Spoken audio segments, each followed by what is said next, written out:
அனைவருக்கும் வணக்கம். டிசம்பர் 12 வெள்ளிக்கிழமை அன்னைக்கு தேய்பிறை அஷ்டமி.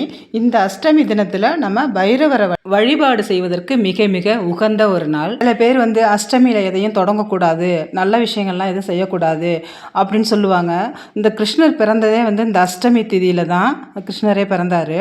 அப்படிப்பட்ட அந்த அஷ்டமி திதியில் நம்ம பைரவரை வழிபாடு செய்கிறது நமக்கு ஒரு நல்ல பலன்களை தரும். அதே மாதிரி 8, 17, 26 அப்படிங்கிற தேதியில் பிறந்தவங்க அஷ்டமியில் எது வேணாலும் செய்யலாமாங்க. அவங்களுக்கு நல்லதே தான் நடக்குமா? அஷ்டமி இதெல்லாம் பார்க்க வேண்டியதில்லை. இவங்களுக்கு அஷ்டமியில் ஏற்படக்கூடிய பாதிப்புகள் எதுவுமே இருக்காது. ஏன்னா அஷ்டமி அப்படிங்கிறது 8வது திதி. அதனால் 8ஆம் எண்ணில் பிறந்தவங்களுக்கு இந்த பாதிப்பு எதுவும் இருக்காது, நல்லது தான் சேரும். அதே மாதிரி இந்த 8 அப்படிங்கிறது சனி பகவான் ஆதிக்கமுடையன். இந்த மகர ராசி, கும்பராசி 2 ராசிகளுக்கும் அஷ்டமி நாளில் எதை வேணுமானாலும் செய்யலாம். மேலும் சனி பகவானோட ஆதிக்கத்தில் பிறந்தவங்க, ஜாதகத்தில் சனி உச்சம் அல்லது ஆட்சி பெற்றவர்களும் இந்த அஷ்டமி திதியில் எல்லா நல்ல காரியங்களையும் செய்யலாம். அதே மாதிரி இந்த டிசம்பர் 12 வெள்ளிக்கிழமை அன்னைக்கு, அதுவும் இந்த அஷ்டமி நாளில் இந்த ஒரு சிறிய பரிகாரத்தை மட்டும் நீங்கள் செஞ்சிடுங்க. உங்களோட தீமைகள் நீங்கி, எதிரிகள் விலகி, நீங்கள் மனநோயிலிருந்து விடுபட்டு எதிர்காலம் நல்ல வளமாக இருக்கிறதுக்கு இந்த ஒரு எளிய பரிகாரம் உங்களுக்கு ரொம்பவே உபயோகமாக இருக்கும். முக்கியமாக எதிரிகளை விரட்டி அடிப்பதற்கும் நம்ம மனநோயிலிருந்து விடுபட்டு வர்றதுக்கும் இந்த பரிகாரம் ரொம்பவே உகந்தது.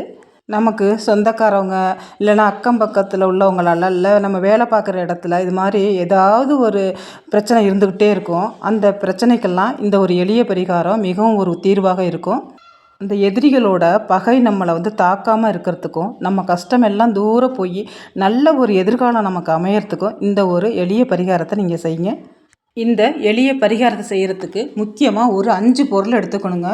முதல்ல பட்டை கொஞ்சம் எடுத்துக்கோங்க. இந்த பட்டையை நீங்கள் சின்ன சின்னதாக கட் பண்ணி வச்சுக்குங்க. அடுத்தது நீங்கள் ஒரு பிரிஞ்சி இலையை எடுத்துக்குங்க. நம்ம பிரியாணி இலைன்னு சொல்லுவோம் இல்லையா, அந்த ஒரு பிரிஞ்சி இலையை எடுத்து அதையும் இது மாதிரி பிச்சு போட்டுக்குங்க. இந்த பிரியாணி இலைக்கு, இந்த பிரிஞ்சி இலைக்கு அவ்வளோ ஒரு பவர் இருக்குங்க. எதிரிகளை அழிக்கிறதுக்கு இது ஒரு முக்கியமான பொருள். அதையும் நீங்கள் இது மாதிரி பிச்சு எடுத்து வச்சுக்குங்க. அடுத்ததாக ஒரு 5 மிளகு 5 எடுத்து வச்சுக்குங்க. அடுத்தது நம்ம பூஜை அறையில் உள்ள கற்பூரம் எடுத்து வச்சுக்குங்க. இது எல்லார் வீட்லேயும் இருக்கும். இந்த கற்பூரத்தை கொஞ்சம் எடுத்து வச்சுக்குங்க. அதோட பச்சை கற்பூரம் கொஞ்சம் சேர்த்துக்குங்க. இந்த மகாலட்சுமி தேவிக்கு உகந்த அந்த பச்சை கற்பூரம் எதிர்மறை ஆற்றலை விலக்கி நேர்மறை ஆற்றலை கொண்டு வரும். 5வதாக முக்கியமான ஒரு பொருள் என்னன்னு பார்த்தீங்கன்னாக்கா, வெண்கடுகு தாங்க எடுத்திருக்கேன். இந்த வெண்கடுகு எதிரிகளோட பலத்தை இது அழித்து நமக்கு ஒரு நல்ல ஒரு ஆற்றலை கொடுக்கும், கண் திருஷ்டியை போக்கும். கண்டிப்பாக இந்த வெண்கடுகை எடுத்துக்குங்க.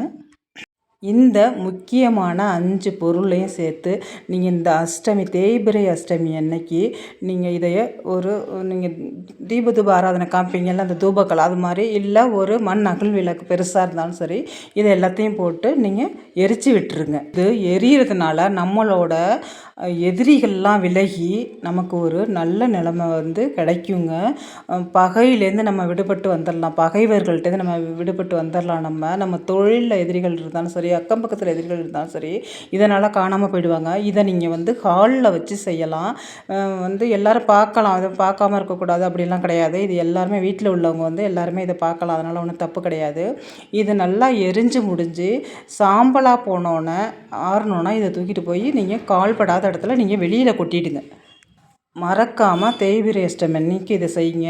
உங்களுக்கு எரியலை, கொஞ்சம் அணைஞ்சிச்சின்னா திருப்பம் ஒரு கற்பூரத்தை அதில் வைங்க. அது நல்லா எரிஞ்சு சாம்பலாக ஆகிடும். அந்த சாம்பலை எடுத்துகிட்டு போயிட்டு நீங்கள் வெளியில் கால்படாத இடத்துல கொட்டிடுங்க.